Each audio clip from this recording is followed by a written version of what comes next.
नमस्कार जी। आज हम एक और टॉपिक पे बात करते हैं, मैं और रोहान पंडित। कई बार क्या होता है कि सामने वाला आप एक भक्त हो जो शिव शंकर को मानते हो या हनुमान जी को, किसी देवी देवता को मानते हो, सामने वाला देवी देवता को मानता है पर वो क्या कहते हैं भोग बलि देता है। आप तो पेड़े का लड्डू का भोग देते हो, जायफल का, तो उधर से वो देता है बकरे की बलि, मुर्गा और भैंसा, गंदी चीज़ें, सूर वगैरह। तो उसमें क्या होता है, या फिर कोई भक्त क्या होता है कि अपनी जीभ काट के अपना खून लगा के वो अपने क्रियाकर्म जो करता है, ये बहुत गलत बात होती है। वो जो बंदे अपनी जीभें काटते हैं, आपको मतलब आपको लगता है कि उसके शरीर में भगवान होंगे या परमात्मा होंगे? जो अपने जीभ काट के ही किसी के सिर पे लगा देता है, वो भी ये तुम ठीक हो जाओगे, किसी को पानी पिला देता है या किसी मूर्ति के प्राण प्रतिष्ठा कर देता है कि खून से। यहाँ पे भी बहुत लोग ऐसे हैं फॉरेन में, पर ये गलत होते हैं। कहीं ना कहीं ये भूत प्रेत ही होते हैं, इनके साथ नाचते होते हैं। जब थोड़ी सी डेक लगा दो, थोड़ा सा कुछ लगा दो, वो माता काली वाले तो ऐसे झूम झूम के आते हैं। तो ये चीज़ें होती हैं ना, जो ये इनके घर के पितर होते हैं, या फिर क्या कहते हैं कोई कई बार अच्छी चीज़ें होती है। क्या होता है कि तांत्रिक या गुरु वगैरह बुलाते हो तो वो अच्छी चीज़ें ले जाता है, बुरी चीज़ें छोड़ जाता है। तो मतलब कहने का मतलब कि ये चीज़ें, जैसे मैंने आप बोला था कि जो खून वगैरह देते हैं, या फिर आप बहुत परिश्रम, बहुत मेहनत करते हो यहाँ ऊंचा पहुँचने तक, तो आप जाप मत छोड़ो, जाप मत छोड़ो, आप हवन मत छोड़ो। हो सके तो डेली के हवन करो। अगर आप किसी के घर जा रहे हो तो कोई जैसे हम घर की शुद्धि भी करने के लिए जाते हैं।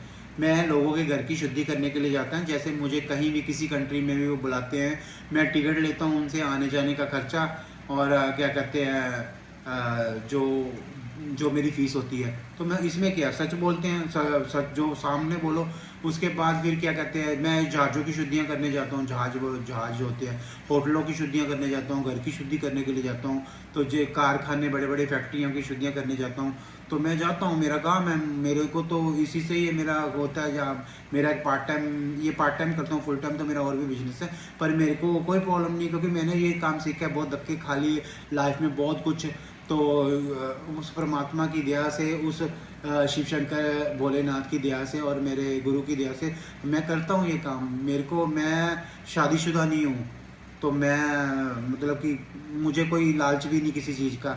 और बाकी है कि हाँ, मैं ये काम करता हूँ तो लोगों के घर की शुद्धि करने जाता हूँ। हाँ मतलब कहने, बहुत मेहनत की है इस काम में, बहुत कुछ खोया है, अभी खो के भी पाना पड़ता है। काम, क्रोध, लोभ, मोह, अहंकार, ये सब खत्म करने पड़ते हैं, फिर जाके बंदा आगे बढ़ता है। तो कहने का मतलब, बंदे जो सच्चे मन से भक्ति करते हैं तो उनके पास धीरे धीरे लोग अपने आप बढ़ने शुरू होते हैं। जब बीच में भगवान परीक्षा भी लेते हैं, बहुत कुछ होता है, पर डरना नहीं किसी चीज़ से, भूत प्रेत इन चीज़ों से डरना नहीं। आप डर गए तो खत्म, केले रहना भी पड़े कोई प्रॉब्लम नहीं। उस परमात्मा के नाम में इतनी पावर, इतनी शक्ति है, चाहे कोई बकरे काटे, मुर्गे काटे, भैंसे काटे, आप मत डरो। आप जयफल से आप इतना स्ट्रॉन्ग अपने आप को बना लो। मैं आज आपको बताता हूँ कि जैसे आप हवन करते हो ना, तो 11 दिन का संकल्प ले लो शिव शंकर का या किसी देवता का, कि मांगो उनसे कि मेरे को पहले तो प्रोटेक्शन दे। वैसे अगर आप जाप करते हो तो भगवान एक ही देवता का 1 साल, 2 साल, 3 साल, जितने जाप बढ़ाओगे शक्तियाँ, जब सबसे पहले देवता को पता कि आपको क्या चाहिए, वो अपने आप आपको प्रोटेक्शन देंगे,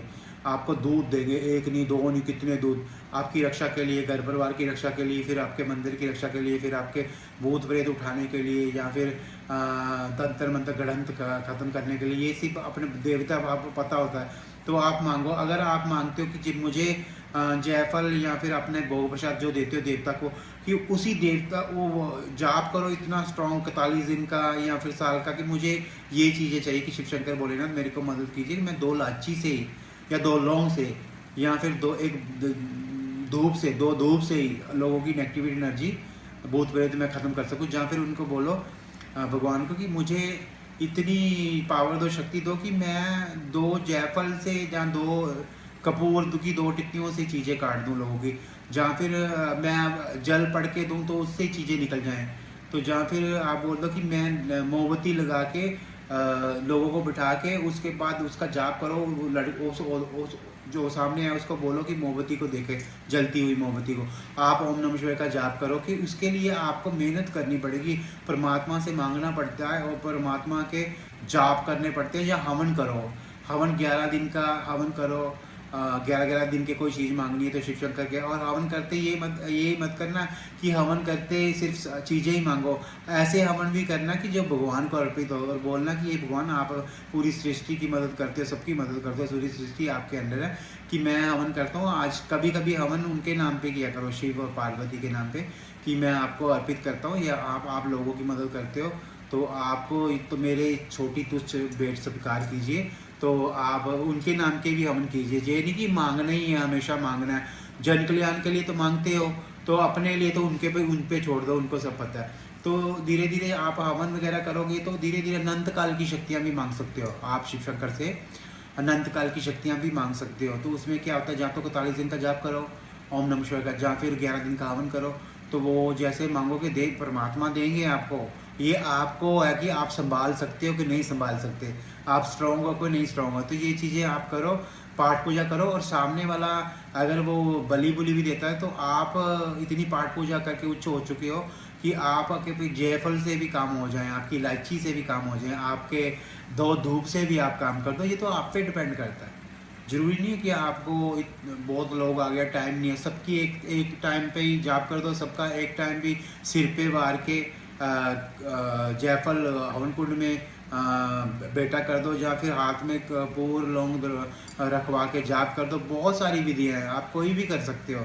अगर सच्चा मन है तो परमात्मा मदद करते ही हैं हर वक्त।